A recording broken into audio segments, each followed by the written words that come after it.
Programang ito ay rated SPG. Striktong patnubay at gabay ng magulang ang kailangan. Maaaring may masiselang tema, lengguwahe, karahasan, sexual, horror o droga na hindi angkop sa mga bata. Mga kapamilya, narito ang mga pinakamainit na tagpo sa FPJ's Batang Quiapo. Sinimula ng ni Tanggol at ang kanyang mga kaibigan ang pag-double cross sa mga foreigner. Ngunit hindi nila alam na nahalata na pala ng mga ito na may sumusunod sa kanila.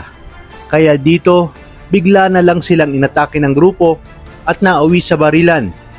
Matindi ang palitan ng mga bala mula sa magkabilang panig. Ngunit laking gulat ng grupo ni Tanggol na mas marami pala ang kalaban.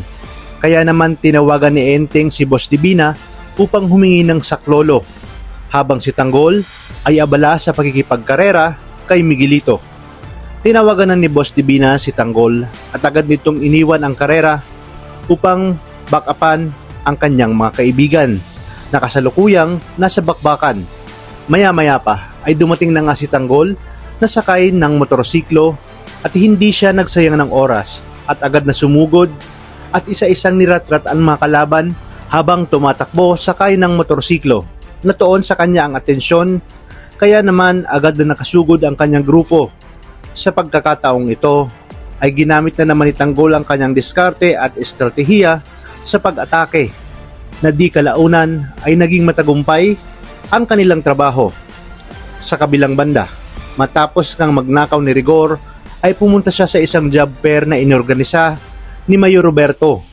Nagbabakasakali siyang makahanap pa rin ng disenteng trabaho para maitama ang kanyang buhay. Habang nag-iikot ay inalok siya bilang supervisor ng mga basurero. Nabigla si Rigor at napaisip kung dapat niya bang tanggapin ang trabaho. Habang nagtatalumpati si Mayor Roberto para sa kanyang proyekto sa job fair ay may isang sniper mula sa malayo na nakatutok sa ulo ni Mayor Roberto. Isa ito sa mga plano ni Olivia upang siya ang pumalit sa pwesto ni Roberto bilang mayor ng lungsod.